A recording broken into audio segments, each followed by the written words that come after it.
Today, I'm going to talk about light. Light is an electromagnetic phenomenon.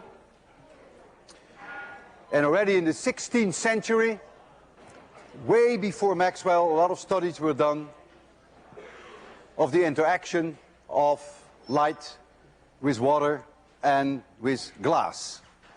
And the kind of experiments that were done as follows. Say this is air. I call that medium 1. And this is water. Call that medium 2. And I have a light beam that strikes this surface. Light comes in like so. And I define this angle as the angle of incidence. And I call that theta 1. This is the normal to the surface. And we call that the angle of incidence. I will see now that some of that light is reflected.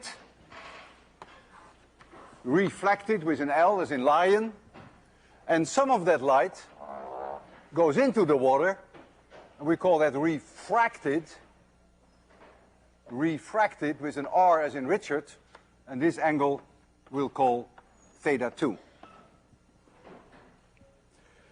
And it was a Dutchman, Willebord Snellius, who in the 17th century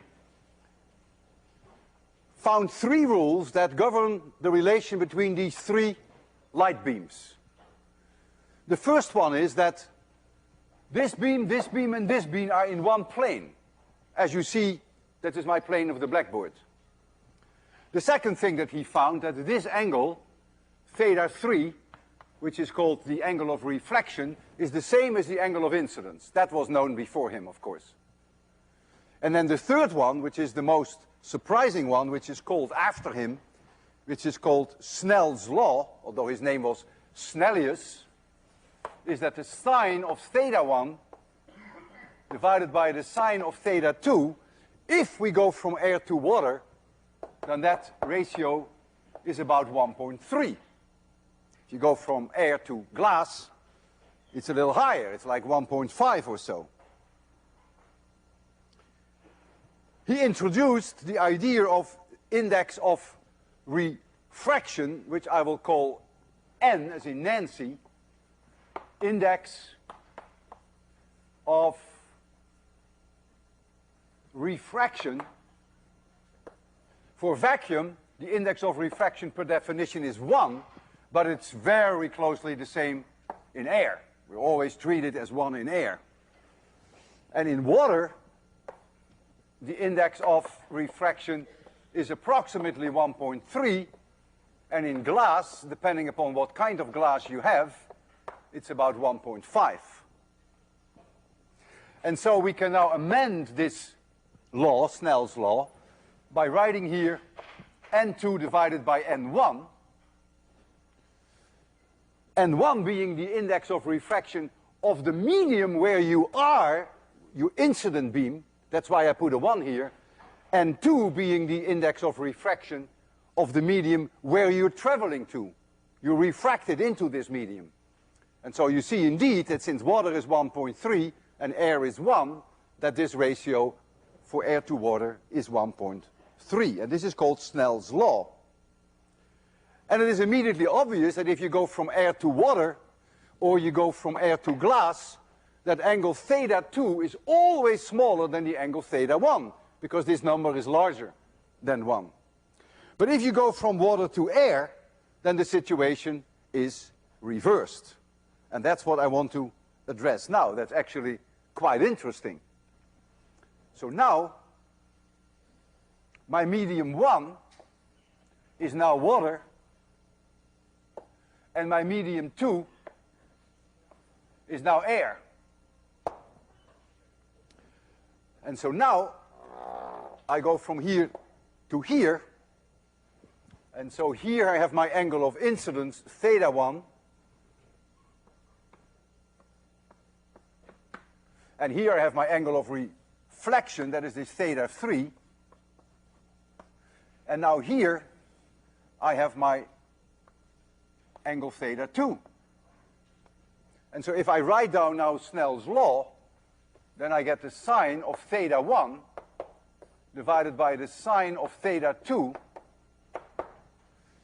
is now n2 divided by n1, but n2 is 1 divided by 1.3 if we go from water to air. And what is so special here is that theta 2 can obviously never be larger than 90 degrees. And so if you substitute in here theta 2 is 90 degrees, then you will find that theta 1 then is about 50 degrees. And if you apply this equation and you substitute for theta 1 an angle larger than 50 degrees, you're going to find the sine of theta 2 being larger than 1, which is nonsense. It cannot happen. And so nature ignores Snell's law, and nature says, sorry, I can't do it. And what nature now does, if the angle of theta 1 is too large, in this case with water larger than 50 degrees, this is not there anymore, and all the light is now being reflected off that surface. And we call that total reflection. Total reflection. So total reflection happens when theta 1 is larger than a certain critical angle, and the sine of that critical angle, for which I write CR, is n2 divided by n1, but there is a condition, and the condition is that n1 must be larger than n2. If that's not the case, then there is not total reflection. And total reflection is actually very interesting. It has practical applications, which I will discuss with you shortly. But I first want to do a demonstration in which I want to show this to you. I have here water, and here is air. And I have a laser beam which I can shine in, and I can change this angle theta 1 and slowly increase it. And you will see that when I approach the 50 degrees, first of all, you will see that theta 2 increases, increases, increases, and then when I approach the critical angle and exceed it, then we have 100% reflection. So let me first turn on the laser so that there is a little bit of light. And I'm going to show it to you there, for those of you who are not sitting very close. And that means I have to set the light situation. Okay, so there you see the light coming in, just the way we had it on the blackboard. This is the way it comes in water. This is the reflected part, and this is the one that is refracted into the air. So that is this one here. And now I'm going to increase that angle. When I touch the table, the water will start to wiggle a little, and you will probably see that. So I'm going to, I decrease. I'm going to increase that angle. Look how I'm increasing it. Look, that theta 2 is getting larger. It's going to approach the 90 degrees. I increase theta 1. I increase theta 1. Look at theta 2. Almost 90 degrees. I'm very close to the critical angle now. I'm almost at it right now. And now all the light is being reflected.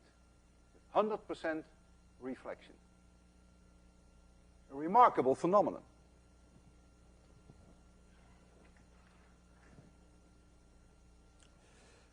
And this has practical applications.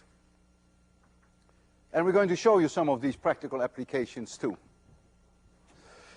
The most important practical application is fiber optics. If I have a fiber and it is properly designed, so this is a fiber,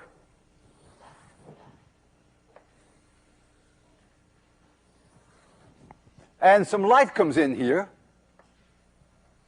and it hits here, so this is, say, some plastic or glass, and this is air. If this angle of incidence is larger than the critical angle, 100% reflected. And so nothing comes out in the air, 100% reflected. Here, again, the critical angle is exceeded, and so 100% is reflected, and you can go through this whole thing for miles on end. You can put even knots in there. As long as you never exceed the critical angle, that light will propagate, and there will never be any loss of light. And that's why people are very much interested in it. You can transport even images, as I will show you, through fiber optics. I have here a fiber optics which has 4,000 fibers in it, 50 microns in diameter each. And we have a laser beam here. And the laser light will come out. I will show you the laser light shortly there. And it doesn't matter what I do with the fibers. I can even go 180 degrees and shine them there. As long as inside the fiber, I always exceed the critical angle.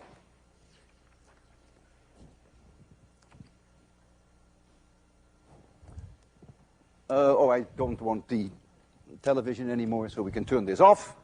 And let's here have the laser light. There it is. Here you see the laser light. Okay, now look at this bundle that I have here. I'm turning it into an absurd snake, almost like an S. All the light still comes out. So it goes all the way through.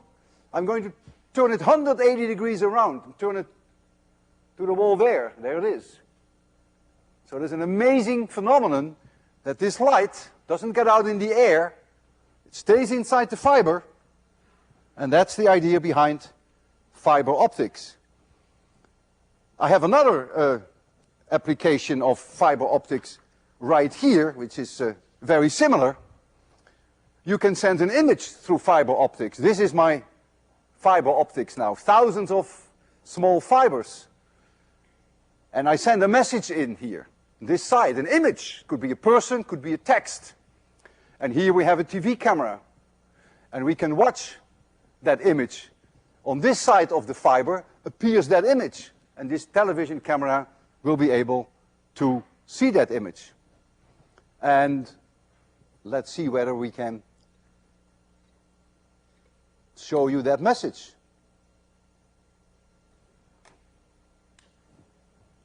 Okay, I have to do something here again. I think you're going to, there it is. So you actually can see the individual fibers. You see them? How interesting? Each one, these are individual fibers. And their diameter is probably not much more than 50 or 100 microns. Let's see what message there is for you. Oh man, exam 3. You don't want to hear about that, do you? Well, that depends on what the message says. Problem? No. No. Problem 1. Problem 1. The figure, below. I must have, that's the wrong message. I couldn't possibly meant to give you away the exam, of course. So I apologize for that I showed you the wrong message. But at least it demonstrated to you that you can send an image through fiber optics, even secret messages. Newton had an interesting explanation for Snell's law. Newton was the man of planets. He was the man of particles, masses, accelerations, F equals ma. And so his explanation came with particles. He says light are particles. So if this is the surface between, let's say, air and water, Newton argued as follows. If light comes in, it has a certain speed, v1. And therefore it has a horizontal component. And it has a certain vertical component. And he says if this light ends up in water, at the moment that it reaches the surface, it gets an acceleration perpendicular to the surface. Why? He didn't tell us. But he said it gets an acceleration perpendicular to the surface. In other words, this horizontal component does not change. That remains what it was. But this component changes. This becomes substantially larger, depending upon the index of refraction, of course. And so the new velocity is now in this direction. And so you see that indeed the angle theta 1 is larger than the angle theta 2. But Snell's law immediately follows from this. The sine of theta 1 this angle is theta 1. So this angle is theta 1. So that's this velocity divided by this vector. And the sine of theta 2 is this velocity divided by this vector. But these two velocities are the same. And so you immediately find that this ratio is V2 divided by V1. A great victory for Mr. Newton. Except there was one problem, maybe, that it means that V2 is larger than V1. And so Newton argued that the speed of light in water is larger than the speed of light in air. And in glass, of course, it would be even larger. Now there was a Dutchman, and the name of Dutchman was Christian Huygens. Huygens.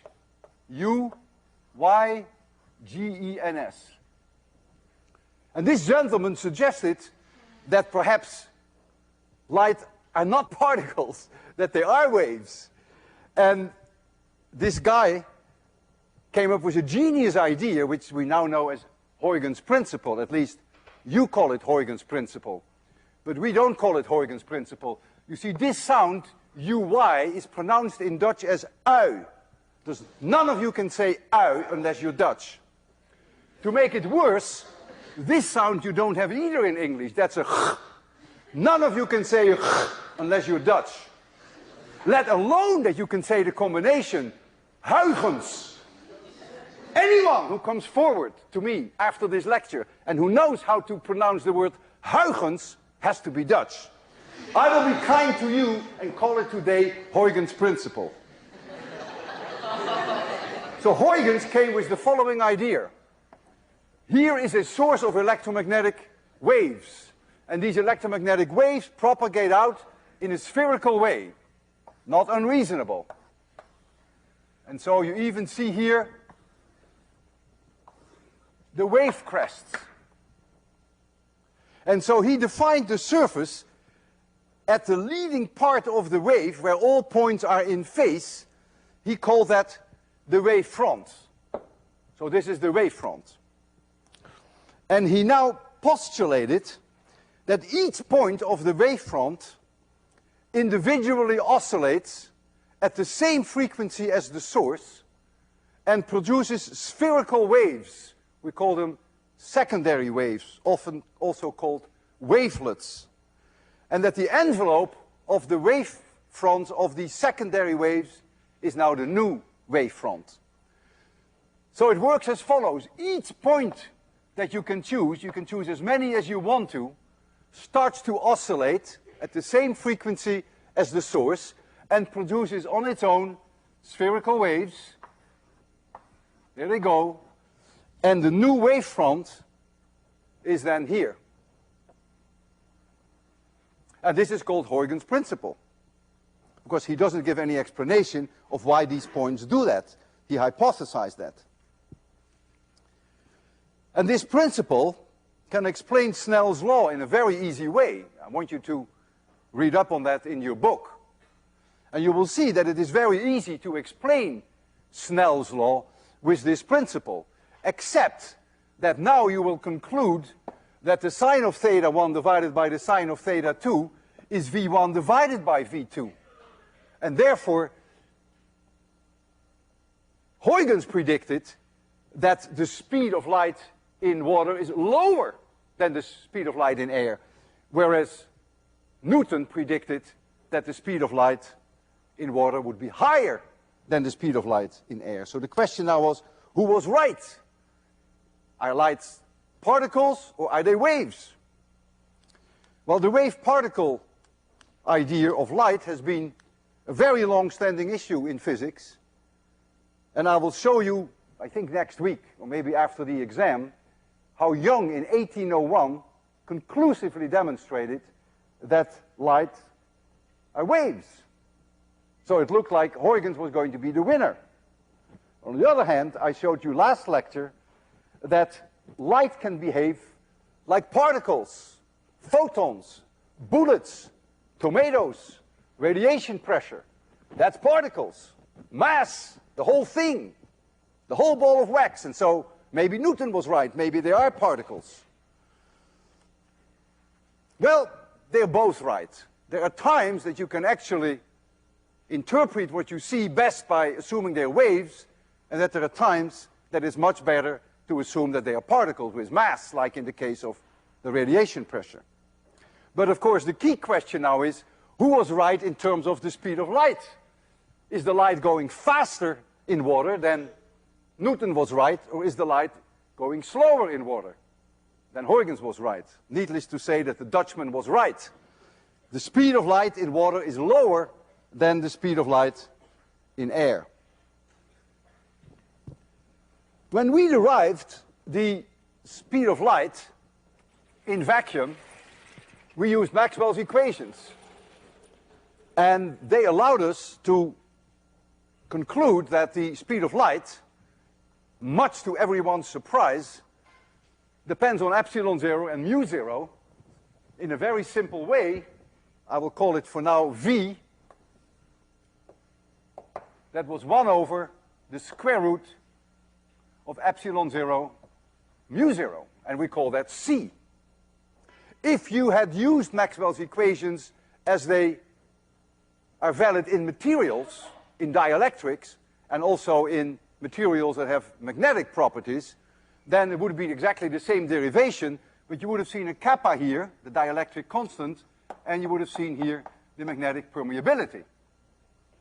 Kappa, if you're not in air, but in glass and water, it's always larger than 1. So you see in front of you that the speed of light in water is lower than the speed of light in air. This can also be written as C divided by the square root of kappa divided by kappa m, and we would nowadays simply write that as C divided by n. So the index of refraction is really the square root of the product of the dielectric constant and the magnetic permeability.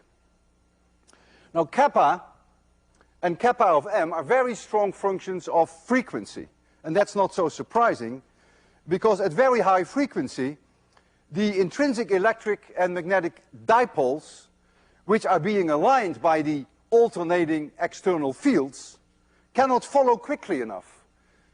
A field wants to drive them in this direction, and it wants to drive them back and forward and back, and there's just not enough time to do that. And so you expect that at high frequencies the values for kappa are lower than at low frequencies, which is exactly what you see. In the case of kappa m, that's only important when you deal with ferromagnetic materials, because with paramagnetic and diamagnetic materials, kappa m is always 1 anyhow, or very close to 1. I have chosen water as an example to show you the dependence of kappa on the frequency. This is on the web, so you can download it and make yourself a copy. And so if you look here, this is for water, then you see there at low frequencies, at 0 hertz, and even at radio frequencies, at 100 megahertz, this is 100 megahertz, this is radio, these are radio waves. Notice that the dielectric constant in water is about 80, and at visible light, these are the frequencies of visible light, it's way lower. We just discussed that. The oscillations go too fast. The electric dipoles can't follow it.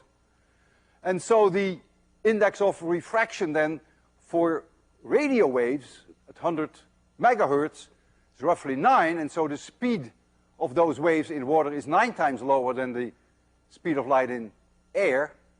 We call it speed of light, but it's the speed, of course, of the radio waves then. And in the case of visible light, you see that visible light in water, the speed is only 1.3 times lower than what it would be in air or, of course, in vacuum.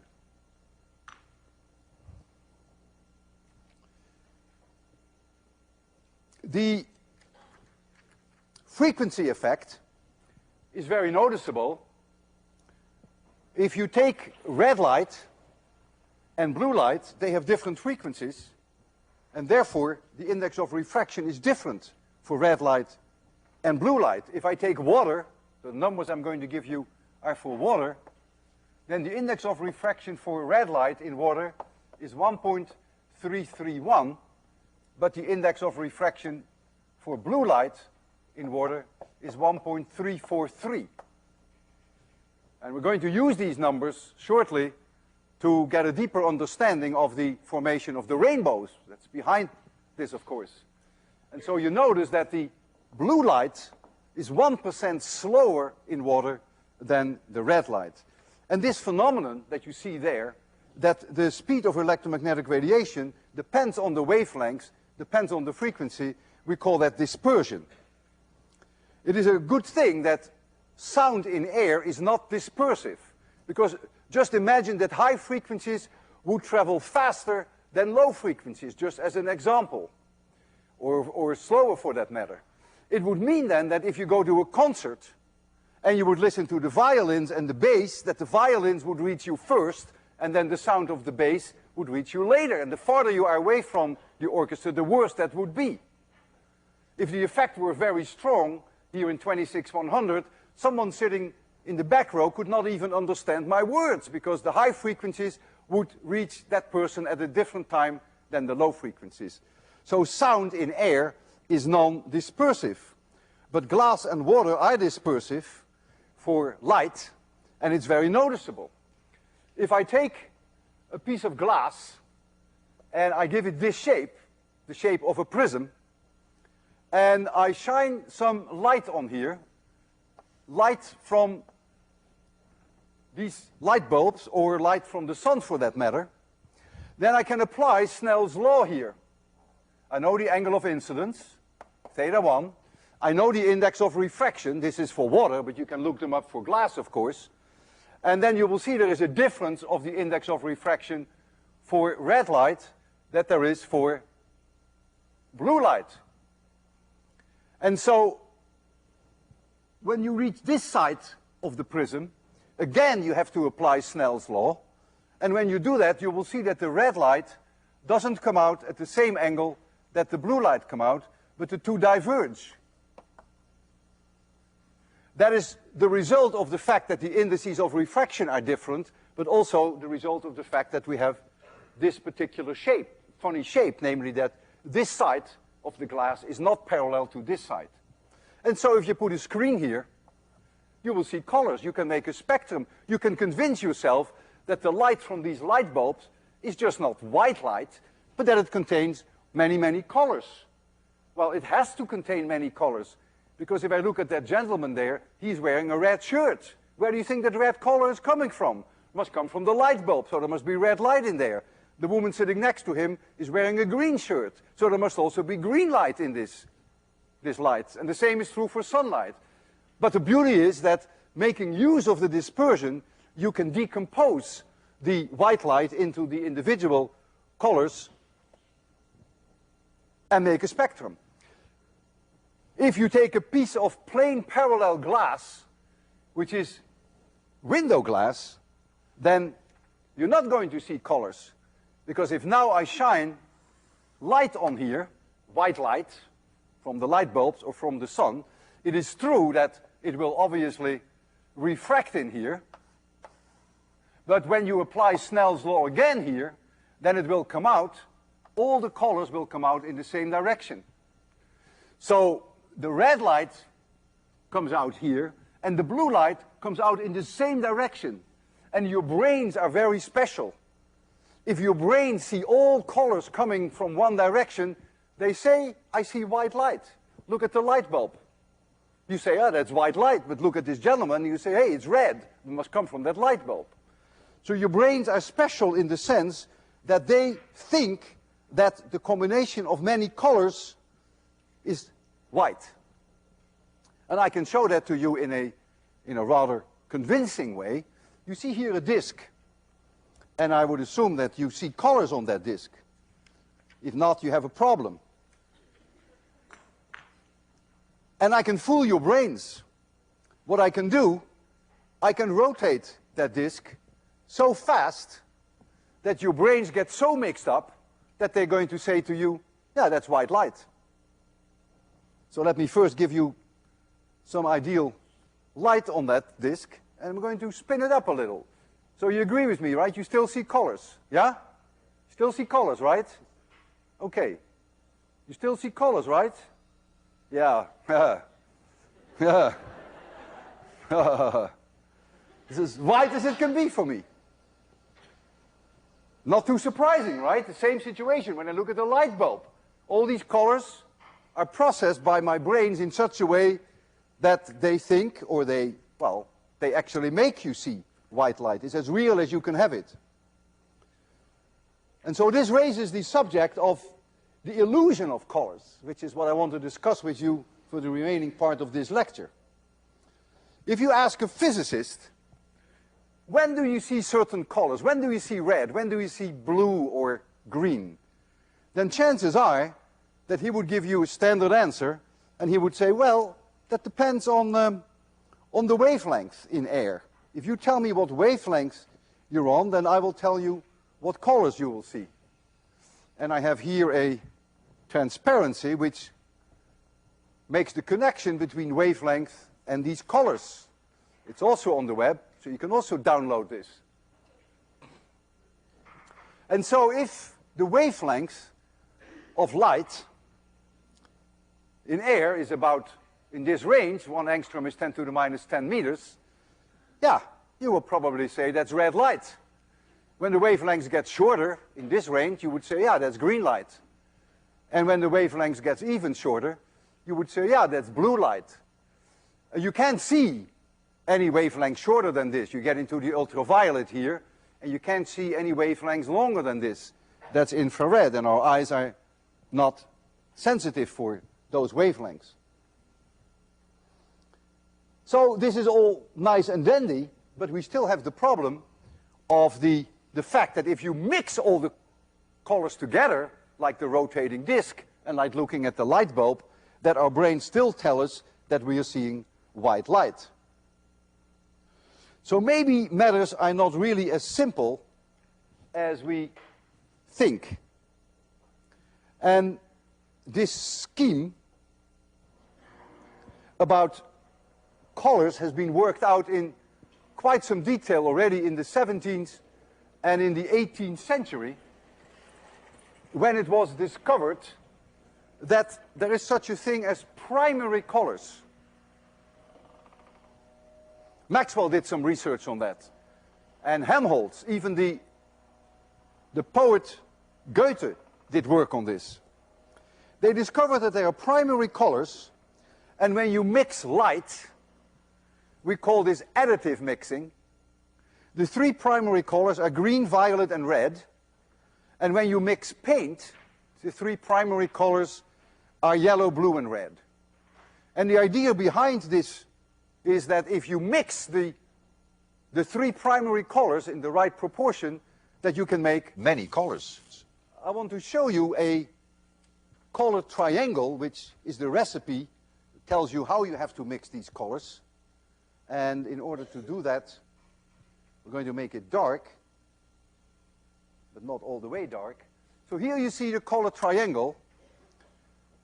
And the color triangle has in the 3 colors, the 3 corners, the colors red, 1 primary color, and then here it has violet, and then up there it has green. And now I'll tell you how this recipe has to be used. And so I'm going to draw here a color triangle. And we have red here, and we have green there, and we have here violet. And if you look at this color triangle, you see all the colors that you can imagine, sort of. You see yellow, and you see here purple, and you see orange. You even see white. So how do we make these colors now? Well, suppose I want to make this color here. So that's this color, say. Then you draw 3 lines. 1, 2, 3, from the 3 corners. And this is the amount of red that you have to put in. And this is the amount of green that you have to put in the light. And this is the amount of violet light. And if you do that in that ratio, you would get the color which is here. If you want to make very nice yellow, oh, let's see, let's make some very nice yellow, which is all the way here at the edge. You don't need any violet. You can do that exclusively with green and with red. So let's go to this point here, which is yellow. It would mean then that I have to put in this much red, and I have to put in this much green. And if I add more and more red, I go along this line, then I end up here and I get orange. So I could make orange here by simply increasing the amount of red. Oh, this should not be violet, right? This is green. Oh, you should have yelled at me. So this is green. And so if I want to make orange here, then I simply have to give it more red and less green. And if you go to an extreme and you want to make white light, and you go bingo right there in the middle, well, then you have to give it this much red, this much green, and this much violet. And that's the idea that we just saw. You mix all the colors, and we mix up your brains as well, and your brains then say, gee, yeah, that is white light. So the idea behind the three primary color theory is that our eye cells, the cells that we have in the retina, respond differently to the three primary colors. And that color sensation, which is of course what the brains are telling you, those are the messages that are being sent to the brains and they are processed here, that they are the result of the mixing of these three responses. And this theory is quite successful. I'm going to try to make for you the color yellow by mixing these three colors, green and violet. And if I want to make yellow, then we already argued all I need is green and I need red. I don't even need violet. And I'm going to do that with this nice little box here. I will raise the screen because we don't need the screen anymore. And I don't think I need the slide anymore, John. And this box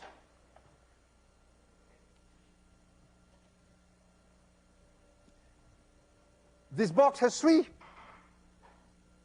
lights in there.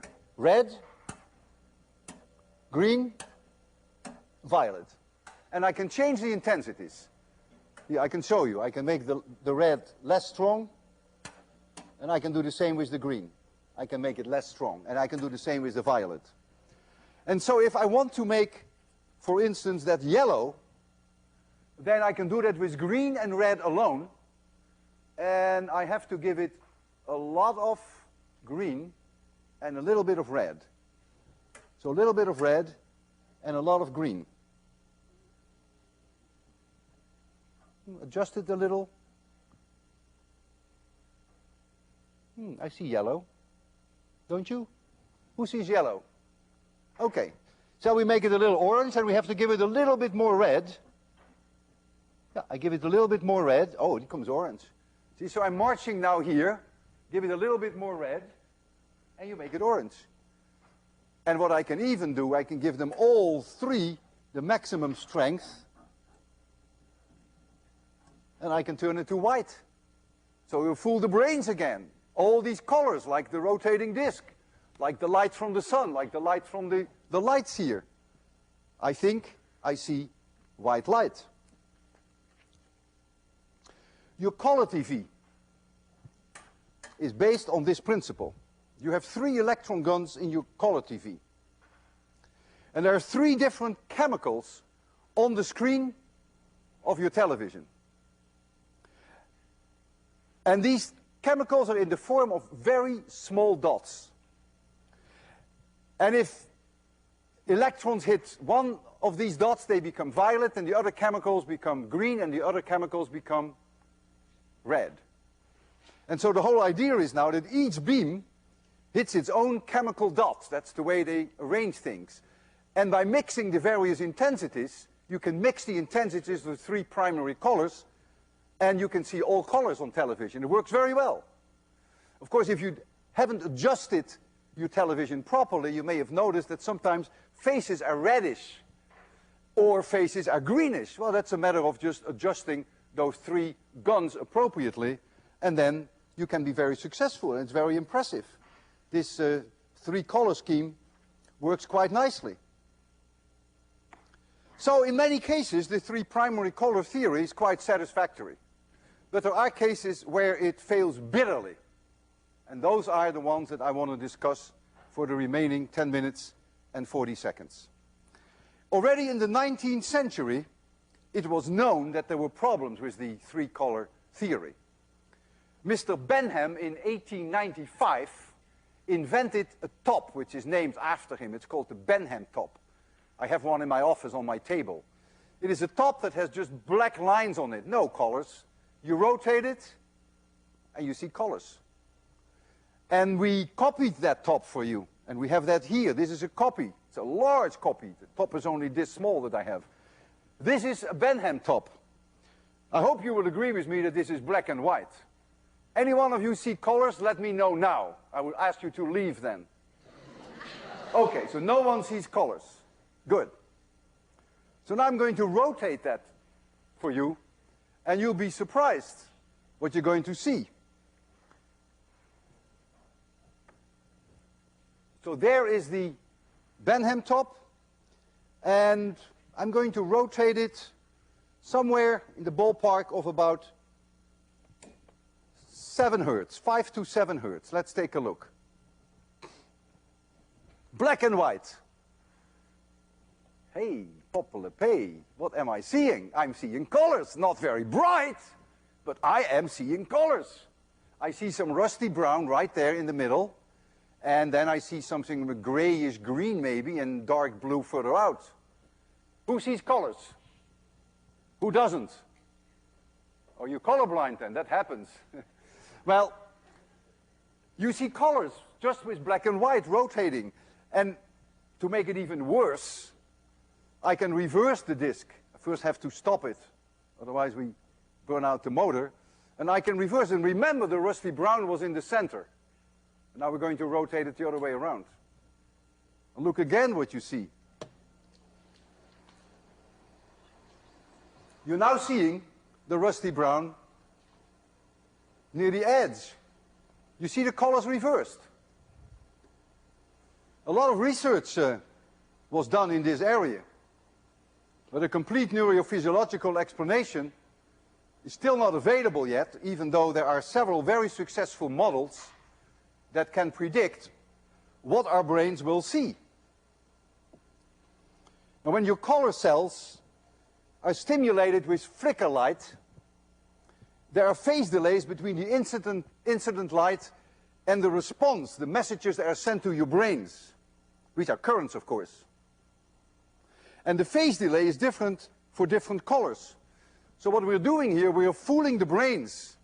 We're sending flicker light to the brains with different phase delays. The phase delays in the center are different from the phase delays further out.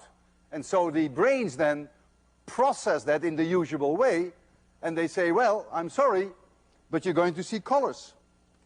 And that's what you're seeing.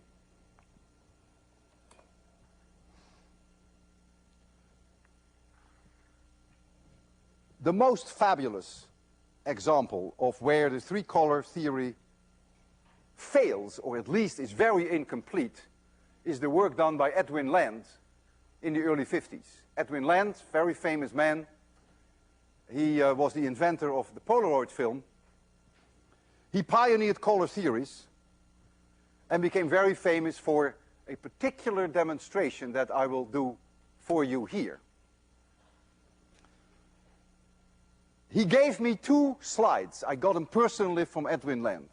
And these 2 slides that I'm going to show you are black and white slides. That is non-negotiable. I'm going to show them to you. They're as black and white as this disk. He took one of those slides by taking a photograph of something. And what that something is, you're going to see very shortly. And the other black and white slide, he also took, again, black and white film, but he put a red filter in front of his camera. But believe me, it is a black and white slide. So you're going to see 2 black and white slides. And then I'm going to do something special with those slides, and therefore I rather go there now and then explain things to you as they come along. And so I have to make it very dark. Oh, the screen has to come down, of course. We're going to need the screen because we're going to see slides.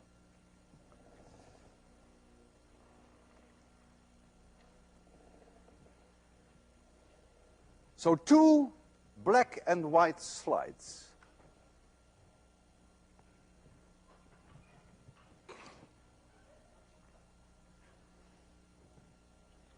So the first black and white slide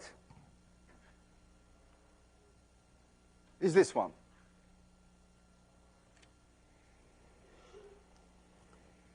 I hope we will all agree that this is a black and white slide. And the second black and white slide is of the same scene. This, by the way, was taken through a red filter. But it is black and white. The next one was not taken through a red filter. But I hope we all agree it's black and white. If I put a red filter in front of this black and white slide, you see exactly what you would have predicted. Namely that, yeah, it's like looking through a red piece of glass. The whole world turns a little reddish. Very boring, although some kids like that. So this is what you're going to see. I can do the same with the other one. This is the one that Edwin Land photographed through a red filter. If I put a red filter in front of it, you're going to see what you expect. Reddish, pinkish colors. Okay. What do you think you're going to see if we project one black and white slide on top of the other black and white slide? Well, let's face it. Let's be down to earth. Black and white plus black and white will remain black and white. And that's what you see now. One is now on top of the other. You may not notice that, but I will take one away and add it again. Black and white plus black and white gives black and white. Now I'm going to ask you to sit very firm in your chairs, because you're going to fall off your chairs if you're not careful. I'm now going to put in front of the slide that Edwin Land took through a red filter, I'm going to put that red filter in front of my projector. Only through that slide. The other one remains as it was. And there we go. And now what do you see? You see colors. Is this a miracle? Well, maybe it is. I see yellow here. I see green here. I see some dark blue. Who also sees colors? Just say yeah. Yeah. Who doesn't? Good for you. Isn't this amazing? 2 black and white slides. That's all you're seeing, and then you see this silly red filter, which normally would give you only a little bit of pinkish reddish light. But when you put one on top of the other, something bizarre is happening in your brains. Your brains are so incredibly mixed up that they really think you're seeing yellow there. And they really make you think that you're seeing green there. A reasonable question now is to ask, if we took a picture of this, you take your camera with color film, what will you see? Will you see colors or will it be black and white? Yes, you will see colors, but the colors will be different from the way that you and I perceive them right now. So now you can ask yourself the question, well, what are now the real colors? The ones that you and I see, or the ones that our picture will record? Well, I think that's a meaningless question. There is no such thing as right or wrong in these matters. Our brains are very complicated.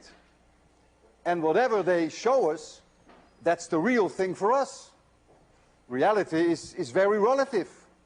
And if you're colorblind, which quite a few people in my audience must be, just a matter of statistics, then they have a different reality altogether. Reality is only in the mind of the beholder. And it all depends on how your brains are processing messages. The message that I'm giving you for this weekend is, have a good time, but by all means start working on your exam 3, which certainly is not an illusion.